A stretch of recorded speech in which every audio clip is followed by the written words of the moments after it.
감사합니다. 기도하시고 말씀 받겠습니다. 너희 안에 이 마음을 품으라. 예수 그리스도의 마음이니 라고 하셨습니다. 우리 마음속에 주님의 마음을 품게 하시고 우리의 삶 전체가 주님을 닮아가게 도와 주옵소서. 예수를 믿는다는 것은 그저 종교인들처럼 숭배하고 그리고 비는 것이 믿는 것이 아니라 예수를 닮아가는 것이고 예수와 같이 되어지는 것임을 이 한 시간도 깨닫게 하셔서 이 땅 위에 살아가는 동안 주님의 마음을 가지고 주님의 성품을 닮아가며 주님 기뻐하시는 일들을 감당할 수 있는 우리 모두가 되도록 하나님 영도교회를 축복해 주옵소서. 오늘도 이 한 시간 저희들이 주님 앞에 나왔습니다. 주님의 보혈로 깨끗하게 씻어주시고 성령으로 새롭게 하셔서 하나님 나라를 위하여 일할 수 있는 일꾼 되게 하옵소서. 하나님의 말씀이 있어야 삽니다. 사람이 떡으로만 살 것이 아니라 하나님의 말씀으로 살 것이라 하신 주님, 오늘도 주님의 말씀을 우리가 듣게 하시고 깨닫게 하시고 그리고 고백하게 하시며 이 말씀이 능력되게 하옵소서. 성령으로 역사하셔서 이 말씀을 듣는 중에 우리 모두가 하나가 되게 하시고 오늘 이 말씀을 듣는 가운데 우리 모두가 한 믿음으로 한 소망으로 한 사랑으로 하나가 되게 하옵소서. 이 시간도 은혜 주실 것을 믿고 예수님의 이름으로 간절히 기도하였사옵나이다. 아멘. 오늘날 기독교가 다시금 회복되어지려면 저는 두 가지가 필요하다고 생각합니다. 첫째는 십자가에 달린 예수 그리스도를 통해서 사랑과 섬김 그리고 순종의 삶을 본받아서 하나님과 이웃을 사랑하고 섬기는 운동을 통해서 참된 신앙을 회복할 뿐만 아니라 교회를 회복할 수 있다고 생각하고요. 두 번째는 하나님의 거룩한 말씀을 통해서 하나님의 뜻을 찾고 구하고 이 세상에 보이는 것에다 신앙의 목적을 두지 말고 하늘나라 저 천국 상급과 면류관을 바라보고 이루어가는 천국 신앙을 회복해야 한다고 생각합니다. 그런 점에서 볼 때 오늘 본문에 나오는 유대 광야에서 세례 요한이 외쳤던 회개하라 천국이 가까웠니라고 하는 이 메시지는 또 그 메시지를 외쳤던 세례 요한의 모습은 우리에게 주시는 교훈이 크다 하니 알 수 없습니다. 저와 여러분은 이 세상에서 영원히 살 자들이 아닙니다. 착각하지 않으시기 바랍니다. 어떤 사람 보면 이 세상에서 천년 만년 살 것처럼 살아요. 아니에요, 여러분. 기껏 해봤자 100년도 못 살아요. 저와 여러분은 이 세상에서 영원히 살 자가 또 아니에요. 언젠가인지 모르지만 또 어느 때인지 모르지만 조만간 주님이 우리를 부르시면 다들 이 세상이 아닌 저 영원한 하늘나라에 들어가서 살 천국 시민권자인 것을 잊지 않고 살아가시기를 주의 이름으로 축원합니다. 요한은 이사야 선지자를 통해서 말씀하신 대로 광야에서 외치는 자의 소리였고 그리고 오실 예수님의 길을 준비하고 곧게 만드는 사명을 가진 선지자였습니다. 그는 검소한 삶을 살았으며 그가 복음을 전파하자 수많은 사람들이 사방에서 나와서 자기들의 죄를 자복하고 요단강에서 회개의 세례를 받았다고 본문은 말하고 있습니다. 그런데 참 좀 의아스러운 것 중에 하나가 오늘 세례 요한은 그 많은 사람들이 나오는 가운데 바리새인들과 사두개인들도 세례를 베푸는데 오니까 그들에게 아주 독한 말을 했어요. 뭐라고 하느냐면 이 독사의 자식들아 그러면서 험한 말을 해요. 그리고 뭐라고 하느냐면 누가 너희를 가리켜서 임박한 진노를 피하라고 하더냐. 그러므로 회개에 합당한 열매를 맺고 너희들 속으로 너희가 아브라함의 자손이라고 자랑하고 떠들고 했던 생각들을 버리라고 하면서 하나님께서는 이 돌멩이들로 능히 아브라함의 자손이 되게 하실 수 있는 분이라고 아주 심한 책망을 했습니다.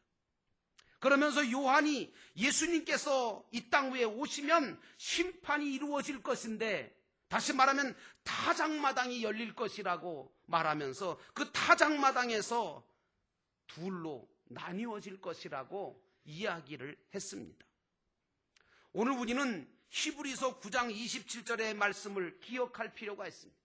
히브리서 9장 27절에 뭐라고 되어 있냐면, 한 번 죽는 것은 사람한테 정한 것이고 그 이후에는 심판이 있으리라고 하는 말씀을 하고 있습니다. 이 사실을 늘 기억하면서 여러분들과 저는 주어진 삶을 살아가야 돼요. 그리고 언젠가 주님이 다시 오시면 우리 믿는 사람은 지옥 가는 심판은 안 받지요. 여러분 두려워하지 마세요. 또 너 지옥 간다 그렇게 누가 얘기해도 여러분 지옥 하나님이 절대 안 보내십니다. 예수 믿는 사람을 지옥 보내는 하나님 아니세요. 그러니까 여러분들과 저는 주님이 다시 오시면 믿는 자로서 지옥 가는 심판은 받지 않지만, 고린도후서 5장 10절의 말씀에 보니까 그 말씀에 각각 선악간에 그 몸으로 행한 것에 따라 받는 그리스도의 심판대 앞에 선다는 거예요. 즉 이 말은 상급 심판대라고 하는 타작마당에 우리가 서게 될 거라는 거죠. 그때에 알곡과 쭉정이가 갈라지게 되어서 알곡은 곡간에 들이게 되어지고 쭉정이는 꺼지지 않은 불에 태움을 받을 것이라고, 이런 말씀을 세례 요한이 하고 있는 것입니다. 성경은 참 재밌는 게 우리에게 아주 이원론적인 얘기들을 할 때가 많아요. 무슨 얘기냐 하면, 성경에 보니까 예수님의 비유에도 나오지만 곡식과 가라지를 갈라놓습니다. 여러분 곡식하고 가라지는 비슷해요. 그래서 어떤 게 곡식인지 어떤 게 가라지인지 잘 구분이 안 됩니다. 그런데 종자는 달라요. 열매도 다릅니다. 여러분 농촌에서 농사를 져보신 분들은 아는데, 벼를 길러보면 뭐 도시 아이들이 쌀나무라고 하는 그 벼를 길러보면요, 벼가 있고 피가 있어요. 근데 이 벼하고 피는요 너무 흡사해요. 그래서 모르는 사람이 가서 피사지 하라고 논에 들어가면 죄다 벼 뽑아오지 피를 하나도 못 뽑아오잖아요. 이 벼하고 피는 겉으로 볼 때는 너무 비슷해서 전문가 아니면 갈라낼 수가 없습니다. 마찬가지로 곡식과 가라지는 누가 갈라내실 수 있느냐? 하나님만 갈라낼 수 있습니다. 그런데 여러분 그거 아셔야 돼요. 여러분들은 다 곡식인 줄로 믿습니다. 그런데 이 곡식 중에도 갈라진다는 사실을 알아야 돼요. 그래서 오늘 본문의 말씀에도 나오는 것처럼 곡식 중에도 알곡과 쭉정이로 갈라지는 거예요. 그래서 알곡은 천국 창고에 알곡이 들어가지 쭉정이는 못 들어가요. 예수님께서도 뭐라고 하셨냐면, 나더러 주여 주여 한다고 천국에 다 들어갈 것이 아니고 내 아버지의 뜻대로 행하는 자가 들어가리라 그랬어요. 난 여러분 모두가 천국에 들어갈 수 있는 알곡 되시기를 주의 이름으로 축원합니다. 쭉정이 되지 마세요. 자, 그렇다면 오늘 우리는 세례 요한의 모습과 그의 전하는 말씀을 통해서 나라고 하는 나는 어떤 삶을 이 땅에 살아가는 동안 살 것인가, 정말 어떤 삶을 살아야만 천국에 들어가는 자가 되어질 것인가 라고 하는 것은 우리가 이 시간에 알고 가야 될 거 아니냐. 자, 첫 번째로 우리가 세례 요한의 모습을 살펴보면서 그 삶을 통해서 우리는 천국에 들어가는 자의 삶이 어때야 하는가라고 하는 것을 볼 수 있습니다. 오늘 유대 광야에서 외치던 세례 요한의 한번 모습을 상상해 보십시오. 본문에 보니까 낙타 털옷을 입었대요. 허리에는 가죽띠를 띠고 있대요. 그리고 먹는 음식은 메뚜기와 석청이랍니다. 여러분 이 모습이 상상이 되시나요? 오늘 우리 믿는 자들은 무엇을 입고 무엇을 먹고 사느냐 하는 거 중요합니다. 또 예수 믿는 믿음이 좋다고 또 아무것도 안 먹고 살 수 있는 것으로 생각하시면 안 돼요. 다 누구나 다 인간은 무엇이든지 입고 무엇이든지 먹고 살게 돼 있어요. 그런데 무엇을 입느냐, 무엇을 먹느냐, 이거 굉장히 중요합니다. 왜냐? 무엇을 입느냐에 따라서 그 사람의 품격이 달라지고 모습이 달라져요. 무엇을 먹느냐에 따라서 그 사람의 건강이 달라지고 쓰는 힘이 달라집니다.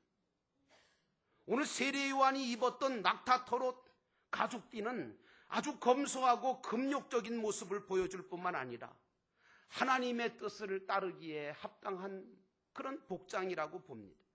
이 복장은 특별히 약태토롯을, 왜 이 낙타토롯을 입었을까 그랬더니 구약의 엘리야 선지자도 똑같이 입었더라고요. 그러니까 구약의 엘리야가 입었던 의상과 신약의 세례 요한이 입었던 의상은 동일한 의상이었습니다. 이것은 우리에게 뭘 얘기하냐면 예수님께서도 말씀하셨지만 세례 요한이 바로 영적인 엘리야라 하는 사실을 우리에게 보여주고 있는 것입니다. 이 세례 요한이 먹은 음식을 보니까 아크리스라고 하는 메뚜기예요. 근데 이 메뚜기는 레위기에 보면 식용으로 이스라엘 백성들에게 먹을 수 있는 음식으로 허락된 정결한 식물이었습니다. 그리고 가난한 자들이 먹는 음식이었죠. 부자들은 잘 안 먹죠. 그리고 멜리 아그리온이라고 하는 석청, 이것은 야생 벌꿀인데요. 광야에 살던 가난한 백성들이 바위와 바위 틈에 덜들이 와서 만들어 놓은 그 석청, 그 야생 벌꿀을 발견하게 되면 이스라엘 백성들은 하나님이 주신 특별 음식이라고 생각하고 먹었다고 합니다. 여러분, 오늘 우리들이 하나님께서 입게 하시는 옷을 입고 하나님이 주시는 것들을 먹으면서 하나님 뜻을 따라 사는 복된 세례 요한이 되어야 될 줄로 믿습니다. 오늘 세례 요한은 집도 없었던 것 같아요. 왜? 광야에서 거한 사람입니다. 근데 여러분, 동양사상에서도 보니까 동양사상에서는요 이런 말이 있어요. 밥은 여기 가서 먹어도 되고 저기서 가서 먹어도 되는데 잠은 한 곳에서 자야 된다, 이런 말이 있습니다. 그런 정도로 사람이 이 잠자는 곳, 이 쉬는 집이 얼마나 중요합니까? 그런데 세례 요한은 집도 없이 광야에서 살면서 복음을 외치며 사는 자였어요. 사실 여러분, 우리 믿는 자들은 무엇을 알아야 되냐면 이 세상에는요 영원한 집, 참된 집이 없어요. 이거 아세요? 이 세상의 집들은 영원한 집이 없고요 참된 집이 없습니다. 쉽게 말하면 제가 지금 권영호인데요, 이 모습이 제가 아니에요. 실제 저는 이 속에 들어있는 영혼이 저예요. 그래서 영혼이 바로 나고요, 그리고 내가 지금 그 내 영혼이 이 육신 속에 지금 살고 있는 겁니다. 그래서 성경은 말하기를 이 육신의 장막집이라고 표현하고 있습니다. 이 육신의 장막집도 얼마 있으면 이거 무너집니다. 흙으로 만들었거든요. 그래서 이게 무너지면, 이 육신의 장막이 무너질 때가 되면 이 육신의 장막은 흙으로 돌아가게 되고 내 영혼은 하나님께로 돌아가게 되는 줄로 믿습니다. 그러므로 이 육신의 장막도 영원한 집 아니에요. 또 여러분들이 살고 계시는 아파트나 집들도 그거 영원히 여러분 거 아니에요. 영원한 집 아닙니다. 뭐 얼마 동안 사실지는 모르겠는데 다 두고 가셔야 될걸요. 그게 뭐 천년 만년 여러분의 것인 줄 아세요? 아니에요. 우리에게는 그런 아파트나 집이 우리의 영원한 집이 아니에요. 여러분과 저의 영원한 집은 하늘나라에 있는 집인 줄로 믿습니다. 그러므로 진정한 우리의 소유는 이 땅 위에 있는 것이 아니라 저 영원한 천국에 쌓아둔 것밖에 없다는 사실을 분명하게 알고 여러분의 인생길을 걸어가시기를 주의 이름으로 축원합니다. 세상 사람들이 볼 때는 세례 요한은 불쌍한 사람이죠. 왜? 집 한 칸 없잖아요. 옷도 깨제제하고 제대로 입은 것도 없고 먹는 것도 시원찮고 얼마나 불쌍하고 얼마나 측은하고 얼마나 보잘것없는 작은 자로 여기겠습니까? 그런데 여러분 아세요? 세례 요한에 대해서 우리 예수님께서 말씀하시기를 여자가 낳은 자 중에 세례 요한보다 큰 자가 없다고 말씀하셨어요. 세례 요한이 작은 자라고요? 세례 요한이 뭐 불쌍한 자라고요? 여러분 아니에요. 나는 여러분들이 가난한 자 같으나 부한 자가 되기를 원합니다. 남들이 볼 때는 불쌍하게 보일지 몰라도 우리는 진정으로 행복한 자가 되어야 될 줄로 믿습니다. 없는 자 같으나 다 가진 자가 되어야 되고 가난한 자 같으나 부요자가 되어야 되는 것이 예수 믿는 자들인 줄로 믿습니다. 왜 여러분들이 신앙생활을 그렇게 열심히 하시나요? 여러분 신앙생활 열심히 하시는 분들 또 교회를 위해서 또 정말 하나님을 위해서 그렇게 헌신하고 자기의 것을 다 들여가면서 시간과 물질을 다 들여가면서 교회 임원으로 헌신하시는 분들을 보면 어떤 사람들은 이해가 안 가는 거예요. 사실은 믿지 않는 사람들이 여러분들을 볼 때 여러분들은 비정상일 거예요. 지금 이 좋은 시간에 지금 텔레비전을 보든지 영화를 보든지 지금 정말 먹고 즐길 쉴 시간인데 우리 지금 뭐 하고 있는 겁니까 지금? 여러분 그런데 왜 여러분들은 신앙생활을 이렇게 열심히 하십니까? 왜 교회를 위해서 임원으로 헌신하고 계십니까? 특별히 목장을 맡아서 자신의 집과 모든 것을 오픈하고 섬기시는 목자와 목녀들을 보면 그 진짜 마치 세례 요한 같아요. 이분들은 돈이 생기는 것도 아니고 명예나 권세가 주어지는 것도 아닌데도 예수님처럼 자신의 삶을 헌신하고 희생하고 그걸 가지고 남들을 섬깁니다. 도대체 왜 이렇게 하는 걸까? 세상 사람들은 말합니다. 나만 위해서 살아도 힘들어 죽을 놈의 판인데 내가 지금 다른 사람 돌아볼 시기가 어딨냐 말이죠. 여유가 없다. 그렇게 얘기하는 이 시대 속에서 왜 그런 분들은 주님을 위해서 교회를 위해서 다른 사람을 위해서 자신의 것을 다 쏟아부으면서 희생하고 섬기며 사랑하려고 애를 씁니까? 저는 그것은 세 가지 이유라고 생각합니다. 첫째는 주님이 나에게 베푸신 은혜와 사랑 때문에 감격해서 하는 거라고 믿습니다. 두 번째는 주님이 인정해 주시고 모든 것들이 하늘나라 천국에 상급과 면류관이 쌓여질 것을 믿기 때문이라고 생각하고 세 번째는 이렇게 주님의 소원을 이루어가는 데는 남모르는 기쁨, 남모르는 보람이 분명히 있기 때문이라고 저는 생각합니다. 우리 믿는 자들은요, 이 세상에 사는 동안에 삶이 그대로 하늘나라에 투영된다는 거, 천국에 기록된다는 거, 그리고 그 기록을 근거로 하여 하늘나라 영원한 삶이 달라진다는 사실을 미리 알고 사는 사람 아닙니까? 그거 미리 알고 사는 사람들이 우리들이에요. 그러므로 살아가는 동안 주님 주신 모든 것을 가지고 나만 위해 사는 어리석은 부자가 되면 안 됩니다. 어떻게 하든 내가 하나님의 영광을 드러내고 어떻게 하든 내가 하나님께로부터 받은 것을 가지고 그런 은사와 능력을 가지고 이루어 갈 것인가? 여러분 각자의 부담성에 충실하시기를 주의 이름으로 축원합니다. 두 번째로 우리는 세례 요한이 외쳤던 회개하라 천국이 가까웠니라고 하는 이 소리를 들어야 돼요. 이걸 잘 생각해 봐야 돼요. 여러분 이 말을 바꾸어서 말하면 회개하지 않으면 어디 들어갈 수 없다는 거예요? 천국에 갈 수 없다는 겁니다. 여러분 오늘 내 가정이 변하고 교회가 변하고 내 주변의 모든 것들이 변하는 것은 그거는요 내가 변하지 않으면 절대 안 변합니다. 한번 해보세요 여러분. 내가 변하지 않고 다른 사람이 변하기를 바란다? 이거 어림도 없습니다.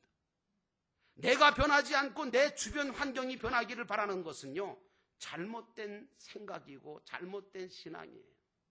그러므로 회개가 없이 어떤 일을 하는 거, 회개가 없이 인생을 살아가는 거는요 이건 잘못 사는 겁니다. 오늘 세례 요한이 외친 것은 회개의 복음이고 그가 베푼 세례는 회개의 세례였습니다. 그런데 오늘 기적이 일어났잖아요. 오늘 세례요한이 복음을 전하고 회개의 세례를 베풀 때에 기적이 일어났어요. 그게 뭐냐? 바로 예루살렘과 유대와 갈릴리 사람들이 다 나와서 회개하고 자백하며 세례를 받는 거예요. 그런데 그것보다 더 큰 기적은 뭐냐? 그 무리들 가운데 아까 말씀드린 것처럼 바리새인과 사두개인들까지 따라 나왔다는 거예요. 이게 기적이에요. 여러분, 왜냐하면 바리새인이나 사두개인들은요, 이렇게 광야에, 요단강에 회개하려고 나올 사람들이 아니거든요. 근데 생각해 보면요, 사실 여러분들 여기 와서 예배 드리고 계시지만 여러분들이 지금 이 자리에 나와서 예수를 믿고 예배를 드리는 것 자체도 기적 아니겠습니까? 그렇잖아요. 여러분, 나라고 하는 내가 예수 믿은 거 기적입니다. 그래서 이 자리에 나와서 예배 드리는 것도 기적이고요, 내 입술로 하나님 앞에 찬양 드리는 것도 과거에는 생각도 못할 일이 아니었습니까? 내 마음의 신앙을 고백하는 것조차도 사실은 놀라운 변화고 놀라운 기적인 줄로 믿습니다. 가장 놀라운 변화와 기적은 뭐라고요? 사람이 변하는 거예요. 환경이 변하는 게 아니라 사람이 변하는 거예요. 이제 생명의 삶 공부가 오늘부터 시작되는데, 생명의 삶 공부를 통해서 공부하시는 분들이 변화되기를 제가 기도하고 있습니다. 오늘 세례 요한은 사방에서 모여들어서 세례를 받는 자들에게 뭐라고 말하냐면 회개에 알맞는 열매를 맺으라는 거예요. 대개 사람들은 이 회개 중에서 회자는 하는데 이 개자를 못해서 합당한 열매를 맺지 못하는 경우가 많습니다. 이 본문에 나오는 회개라고 하는 단어가 이 히라보로는 메타노니아라고 그러는데요, 이 말은 뒤늦게 깨닫는다, 뭐 그런 뜻이 있어요. 깨닫는 게 이제 회개인데요, 깨닫고 바꿔지는 건데, 한문으로 보면 더 정확합니다. 한문의 그 회개라는 글자를 보면 뉘우칠 회자하고요, 바꿀 개자예요. 그러니까 이 개자라고 하는 것은 또 특별히 자기가 자기를 매로 때리는 것을 형상화하고 있는 게 이 개자입니다. 그래서 여러분, 그 한문의 개자를 가만히 보면 어떻게 보면 자기가 자기를 매로 때리는 거예요. 그러니까 회라고 하는 회는 과거에 대한 자세고 개는 미래에 대한 자세라고 볼 수 있습니다. 그런데 많은 사람들이 이 회개 중에 앞글자인 이 뉘우칠 회는 잘하는데 뒤에 글자인 바꿀 개를 못하는 거예요. 그러다가 예수를 믿고 한 해, 두 해 지나가다 보니까 고쳐지는 것도 없고 바로 된 것도 없고 제대로 된 것도 없고 온전하고 참된 것도 없이 그냥 열매도 없이 신앙생활만 계속하고 있는 겁니다. 혹시 그게 내가 아닌지를 돌아보시기 바랍니다.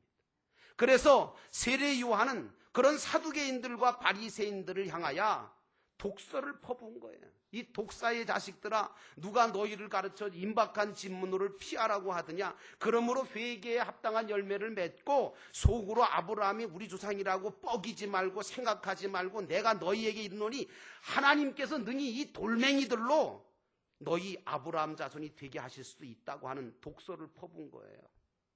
그런데 기적 중에 기적이 바로 이분들이, 이 바리새인과 사두개인들이, 그리고 수많은 사람들이 이 책망의 말씀을 듣고 책망이 아니라 은혜로 받았다는 거예요. 나는 여러분들이요, 하나님의 말씀을 받으실 때 책망으로 받지 않기를 원합니다. 은혜로 받으시기를 축원합니다. 그래야 돼요. 우리가 하나님의 말씀을 읽거나 들을 때 책망보다는 은혜로 받으셔야 돼요. 근데 여러분 생각해 보세요. 책망은요, 누구한테 하는 줄 아세요? 여러분, 교회도 안 나오는 사람한테 책망 한번 해보세요. 교회 절대 안 나옵니다. 신앙생활 잘 못하는 사람한테 책망해보세요. 신앙생활 더 잘할 것 같으죠? 안 합니다. 그나마 하던 것도 그만둬요. 근데 어떤 사람한테 책망이 필요하냐? 잘하는 사람, 인정하는 사람, 알아주는 사람, 믿을만하고 기대가 큰 사람한테 책망하는 거거든요. 그런 거 아세요?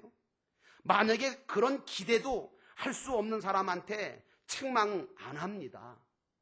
부모님들이 왜 자식들한테 그렇게 책망하는 줄 아세요? 그 믿음직하니까, 알아주니까, 그리고 좀 기대를 하고 있으니까 책망하는 거 아닙니까? 하나님도 똑같아요. 그러므로 여러분이 하나님의 말씀을 들으시다가 읽으시다가 하나님의 책망의 말씀이 여러분에게 떨어지거든 여러분들은 책망으로 받지 말고 은혜로 받으시기를 축원합니다. 요한은 그들에게 말하기를 회개에 알맞은 열매를 맺으라고 말해요. 그러면서 너희가 속으로 아브라함이 우리 조상이라고 생각하지 말아라. 하나님은 이 돌멩이들로 아브라함의 자손을 만들 수 있다고 말해요. 왜냐? 지금까지 사두개인들이나 바리새인들은요, 자기들만 택함받은 선민이라고 생각하고 아주 자랑하고 뽐내고 교만하고 그들 삶 자체가 말이죠, 아주 그냥 의시되는 삶이었다고요. 그러면서도 아브라함의 후손이라고 얘기하면서도 아브라함을 닮은 적이 없어.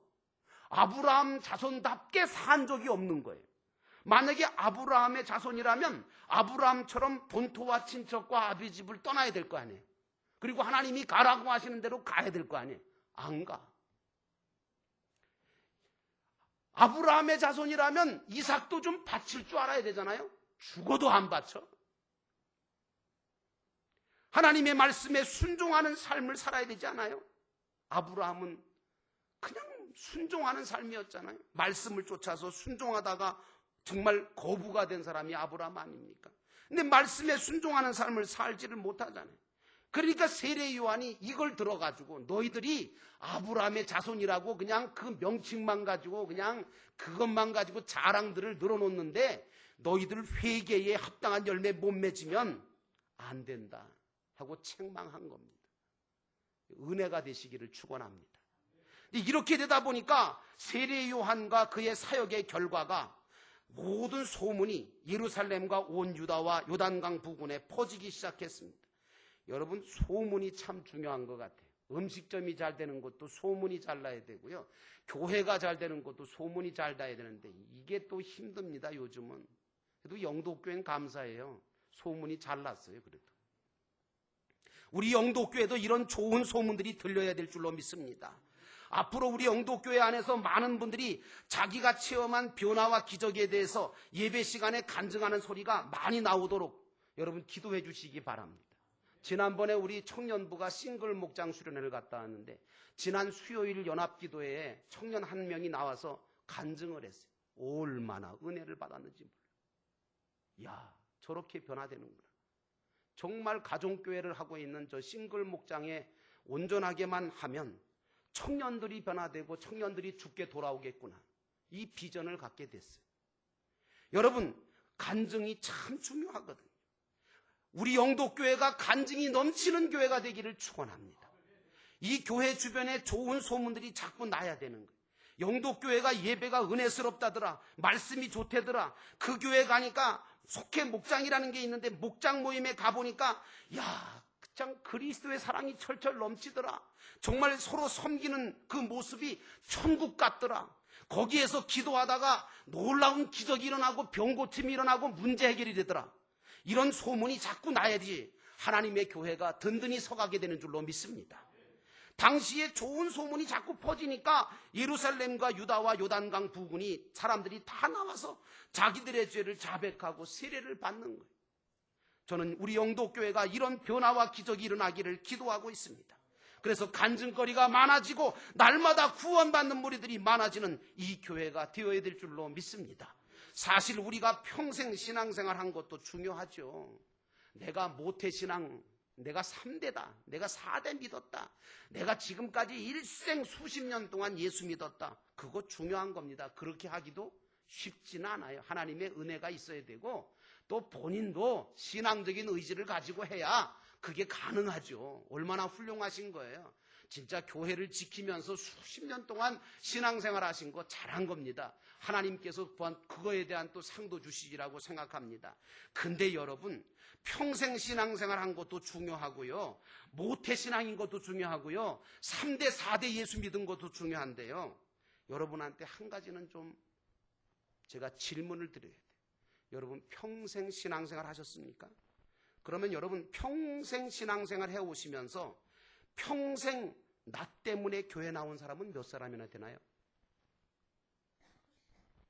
나 때문에 예수 믿게 된 사람은 몇이나 됩니까?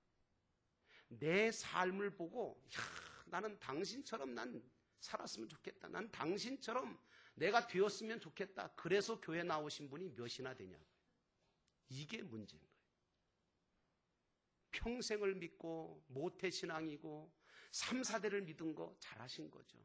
그런데 하나님 앞에 섰을 때 더 큰 상과 면류관은 누가 받느냐?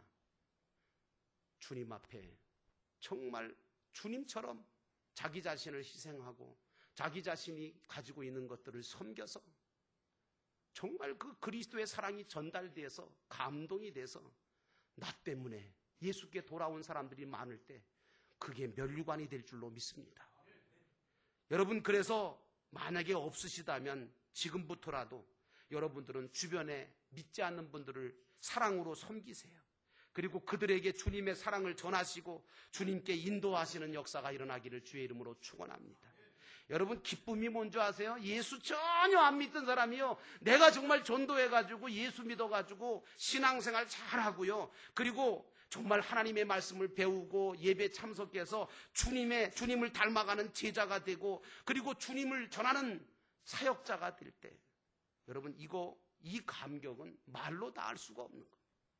사랑과 칭찬과 격려가 필요합니다. 나는 여러분들이 교회 안에서도 가정 안에서도 사회 속에서도 사랑과 칭찬과 격려로 하나님의 나라 일꾼을 세워가기를 주의 이름으로 축원합니다. 이런 사역들이 이루어질 때에 언젠가 주님이 다시 오시면 이런 사역을 감당한 자들을 타작마당을 정하시고 우리 주님께서 심판하셔서 알곡이라고 칭해 주시고 그에게 칭찬과 상급을 받도록 하늘나라 천국에 들어가게 하실 줄로 믿습니다. 여기 계신 여러분 모두는 이 땅 위에서가 아니라 천국에서 큰 자가 되기 바라고, 이 땅에서가 아니라 저 천국에서 부요자가 되셔서 정말 하나님께로부터 주시는 은혜와 축복을 영원히 받아 감당하는 하나님의 사람들 다 되시기를 주의 이름으로 축원합니다. 우리 기도하시겠습니다. 우리 말씀을 들었습니다. 하나님, 오늘 저희들에게 언젠가는 주님 앞에 설 날이 올 텐데 아직도 내가 회개해야 될 것이 많습니다. 내 삶이 바꿔져야 되고 내 마음이 바꿔져야 되고 내 말이 바꿔져야 되고 내가 보는 것이 바뀌어져야 되고 듣는 것이 바꿔져야 됩니다. 하나님, 나를 변화시켜 주옵소서. 그래서 하나님, 변화된 나를 통하여 하나님의 기적이 일어나게 하옵소서. 특별히 내 주변에 믿지 않는 자들을 하나님 아버지 주의 사랑으로 섬기게 하시고 주님 앞에 인도하는 저희들 되게 하옵소서. 내가 이 땅 위에서 뭐 하느냐가 중요한 게 아닙니다. 내가 얼마나 많은 빌딩을 세우고 사업을 하고 얼마나 큰 일들을 했느냐, 그것보다 더 중요한 것은 내 삶을 통하여 불신 영혼이 주님 앞에 돌아왔는가, 나 때문에 예수 믿은 사람이 생겼는가, 나 때문에 주님의 제자가 만들어졌는가, 이것이 주님 앞에 더 큰 상인 것을 기억하게 하시고 이 땅 위에 살아가는 동안 저 천국을 바라보면서 길이 영원히 살 영원한 집을 바라보면서 이 땅 위에서 준비하는 삶을 살아가도록 하옵소서. 이 시간 우리 다 같이 함께 기도합니다. 사랑과 은혜가